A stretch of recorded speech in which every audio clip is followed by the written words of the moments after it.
ಬಾಣಾವರ ಗ್ರಾಮ ಪಂಚಾಯಿತಿ ಪಟ್ಟಣ ಪಂಚಾಯಿತಿಯಲ್ಲಿ ಕೋಟ್ಯಂತರ ರು. ಭ್ರಷ್ಟಾಚಾರ ಆರೋಪ, ತನಿಖೆಗೆ ಬಿಆರ್ ಲಕ್ಷ್ಮೀಶ್ ಒತ್ತಾಯ.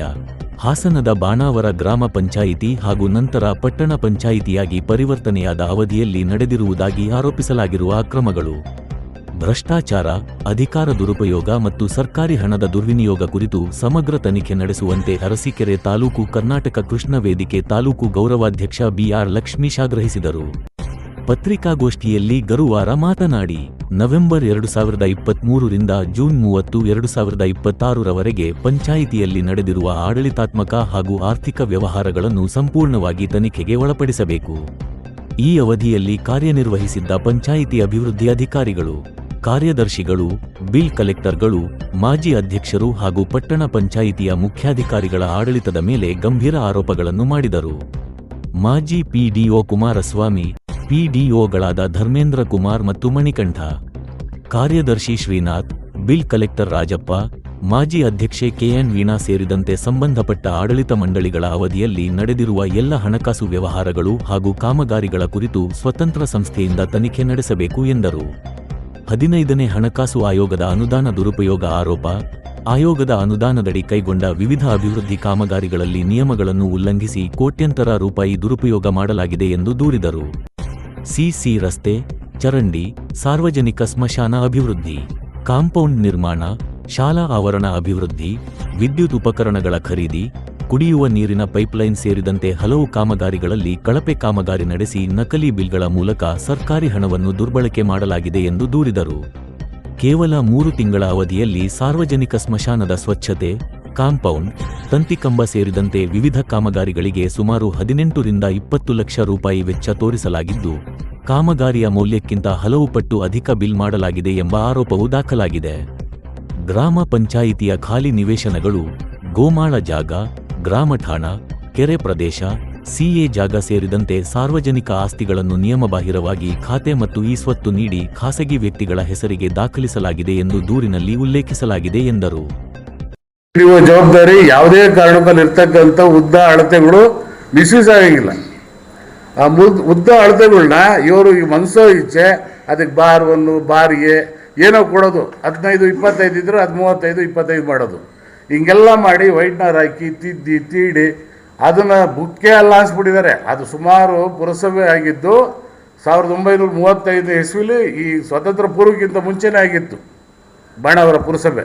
ಈ ಮಧ್ಯದಲ್ಲಿ ಮಧ್ಯಂತರ ಮಂಡಲ ಪಂಚಾಯಿತಿ ಆಯಿತು.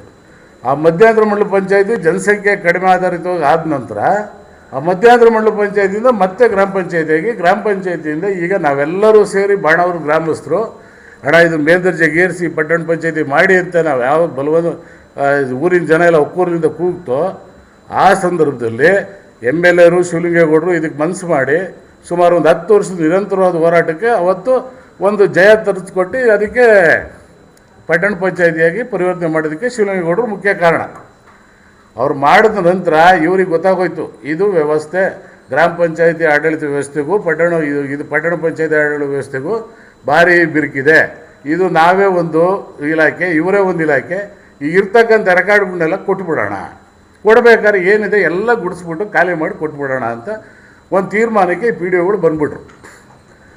ಆ ತೀರ್ಮಾನಕ್ಕೆ ಬಂದಾಗ ಏನಾಯಿತು, ಈ ಮಧ್ಯದಲ್ಲಿ ಹೋದ ವರ್ಷ 25ನೇ ಇಸ್ವಿಲಿ 30/6/2025 ಗೆಜೆಟ್ ನೋಟಿಫಿಕೇಷನ್ ಆಗಿ ಪಟ್ಟಣ ಪಂಚಾಯಿತಿಯಾಗಿ ಪರಿವರ್ತನೆ ಆಗಿದೆ ಅಂತ ಆಯಿತು. ಅದಕ್ಕಿಂತ ಮುಂಚೆ ಕ್ಯಾಬಿನೆಟಲ್ಲಿ ಆಯಿತು, ಕ್ಯಾಬಿನೆಟಲ್ಲಿ ಕೂಡ ತೀರ್ಮಾನ ಆಯಿತು. ಅದಕ್ಕಿಂತ ಮುಂಚೆ ಪತ್ರ ವ್ಯವಹಾರಗಳು ತಾಲೂಕು ಆಫೀಸು DC ಆಫೀಸಿಂದ ಹೋಗ್ತಾಯಿತ್ತು, ತುಂಬಿಟ್ಟು ಹೋಗ್ಬಿಡೋಣ, ನಮಗೆ ಬೇಕಾದರಿಗೆ ತುಂಬಿಡೋಣ.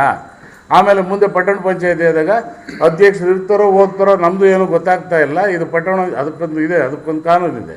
ಈ ಪಟ್ಟಣ ಪಂಚಾಯಿತಿಗಾಗಿ ಪರಿವರ್ತನೆ ಆದರೆ ಆಟೋಮೆಟಿಕ್ಕಾಗಿ ಸದಸ್ಯರುಗಳು ರದ್ದಾಗ್ಬಿಡ್ತಾರೆ, ಆಗ ನಮ್ಮದೇನು ಇರಲ್ಲ ಅನ್ನೋದು ಉದ್ದೇಶಕ್ಕೆ ಇವ್ರ ಅವಧಿಯಲ್ಲಿ ಸಂಪೂರ್ಣ ಆಡಳಿತನ ಭ್ರಷ್ಟಾಚಾರದಿಂದಲೇ ಮಾಡಿಬಿಟ್ರು.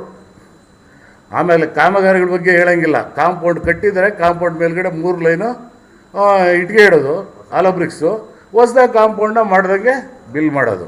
ಒಂದು 100 ವರ್ಷದ್ದು ಅಂತ ಒಂದು ಇನಾಗ್ರೇಷನ್ ಮಾಡಿದ್ರು, ಒಂದು ಹಳೇ ಮಣ್ಣಿನ ಗೋಡೆ, ಅದಕ್ಕೆ ಸುಮ್ಮನೆ ಪ್ಲಾಸ್ಟಿಂಗ್ ಮಾಡಿ ನವೀಕರಣ ಅಂದ್ಬಿಟ್ಟು ಅದೊಂದು ಸಭಾಂಗಣ ಅಂತ ಮಾಡಿದ್ದಾರೆ, ಗ್ರಾಮ ಪಂಚಾಯತಿ ಸಭಾಂಗಣ. ಆ ಸಭಾಂಗಣಕ್ಕೆ ಸಾಕಷ್ಟು ದುಡ್ಡನ್ನು ವ್ಯವಹರಿಸಿದ್ದಾರೆ. ಅದು ಯಾವುದೇ ಕೂಡ ಅನುಮೋದನೆ ಮತ್ತೊಂದು ಮಗದೊಂದು ಏನೂ ತೊಗೊಂಡಿಲ್ಲ.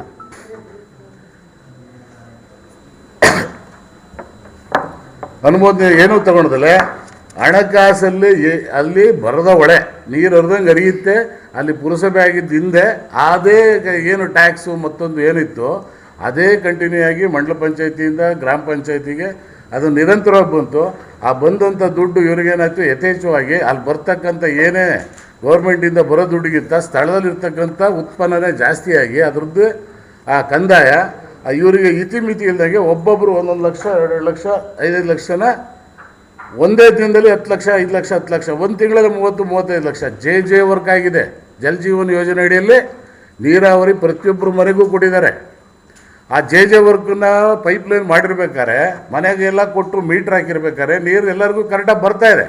ಅವ್ರು 1 ವರ್ಷ ಜೆ ವರ್ಕ್ನವರು ಅದನ್ನು ನಿರ್ವಹಿಸಿ ನಿರ್ವಹಣೆ ಎಲ್ಲ ಕರೆಕ್ಟಾಗಿದೆ, ಎಲ್ಲೇ ಪೈಪ್ಲೈನ್ ಏನೂ ಡ್ಯಾಮೇಜ್ ಆಗಿಲ್ಲ ಅಂತ ಅಂದ್ಬಿಟ್ಟು ಆಮೇಲೆ ಅವರಿಗೆ ಹ್ಯಾಂಡ್ ಓವರ್ ಮಾಡಿ ಅವರಿಂದ ಸರ್ಟಿಫಿಕೇಟ್ ತಗೋಬೇಕು ಹೊರತು ಅವ್ರು ತೊಗೊಳೋದಕ್ಕೂ ಅಲ್ಲಿ ಭ್ರಷ್ಟಾಚಾರ ವಿತಿನ್ ಟೈಮಲ್ಲಿ ಅವ್ರಿಗೆ ಕೊಡೋದಕ್ಕಿಂತ ಮುಂಚೆನೇ ಕೊಟ್ಟದ್ದಕ್ಕೆ ನಿಮ್ಮದೆಲ್ಲ ಕ್ಲಿಯರೆನ್ಸ್ ಆಗಿದೆ, ಅವ್ರು ಯಾರು ನಿರ್ವಹಣೆ ಮಾಡಲಿಲ್ಲ.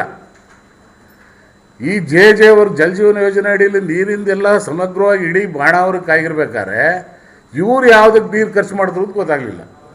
ಪೈಪ್ಲೈನು ನೀರು ನಲ್ಲಿ ಮತ್ತೊಂದು ಮಗದೊಂದು ಅಂದ್ಬಿಟ್ಟು ಇವರು ಸಾಕಷ್ಟು ಹಣನ ಬಿಲ್ಲನ್ನು ಖರ್ಚಾಕಿದ್ದಾರೆ. ಅದು ಕೋರ್ಟ್ಗಟ್ಟಲೆ ಹಾಕಿರ್ತಕ್ಕಂಥ ದಾಖಲೆಗಳಿದ್ದಾವೆ. ಇದರೊಳಗಡೆ ಇರ್ತಕ್ಕಂಥದ್ದು ಈಗ ಮಾಹಿತಿ ಕೊಟ್ಟಿದ್ದೀವಿ, ಇನ್ನೂ ಕೆಲವು ಜಿರಾಕ್ಸ್ ಕೊಡ್ತೀವಿ. ಈ ನಿಟ್ಟಲ್ಲಿ ಈಗ ಇದನ್ನು ನಾವು ಸಾಕಷ್ಟು ಬಾರಿ ಈಗ ಸುಮಾರು ಇವರು ಕಾರ್ಯಕರ್ತರು RTI ಕಾರ್ಯಕರ್ತರು ಮಲ್ಲಿಕಾರ್ಜುನ್ ಅಂತ ಆಮೇಲೆ ಕೆಲವರೆಲ್ಲ ಸೇರಿಕೊಂಡು ಪ್ಯಾರೇಜನ್ ಅಂತ ಇವರು RTI ಕಾರ್ಯಕರ್ತರು ಸುಮಾರು 1 ವರ್ಷದಿಂದ ಕೊಡಿ ನಮಗೆ ಅಂತ RTIಯಲ್ಲಿ ಕೇಳಿದ್ರು. RTIನಲ್ಲಿ ಯಾರೂ ಕೊಡಲಿಲ್ಲ, ಕುಮಾರಸ್ವಾಮಿ ಕೊಡಲಿಲ್ಲ, PDOನು ಇವರು ಕೊಡಲಿಲ್ಲ, ಶ್ರೀನಿವಾಸ್ ಸೆಕ್ರೆಟರಿ ಕೊಡಲಿಲ್ಲ.